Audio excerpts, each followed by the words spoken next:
እናቱን ገሎ ለሐውለ ወላ ቁወተ ኢላ ቢላህ እናቱን ገሎ ልቧን ይዞ የሚመጣልኝ ጨካኝ የሆነ ሰው ፈልጋለሁ።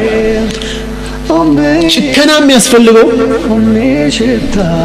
ንግስና ስለሆነ ማለት ነው። ይህንን ያደረገ ሰው ይህንን አይነት ትልቅ ግዛት ሰጠዋለሁ ይላል። አንድ ሙጅሪም ሰው፣ አንድ በጣም መናጢ ሰው ሮጦ ሄዶ እናቱን ይገላል። ሐውለ ወላ ቁወተ ኢላ ቢላህ ልቧን ይዞ እየሮጠ ወደ ንጉሱ ይሄዳል ይላል። መንገድ ላይ ድንጋይ አደናቀፈውና ወደቀ። ሲወድቅ فأنطق الله هذا القلب እቺን የእናት ልብ አላህ አናገራት ይላል። ምን ብላ ተናገረች?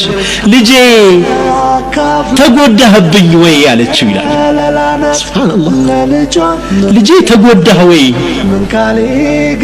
ተመታህ ወይ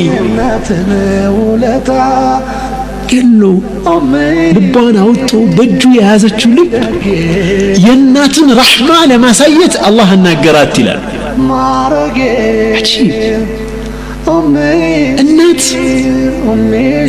የራሷን ፍላጎት፣ የራሷን ጥማት፣ የራሷን ረሃብ ትታ ለልጄ ምንም ሙቃቢል ሳትፈልግ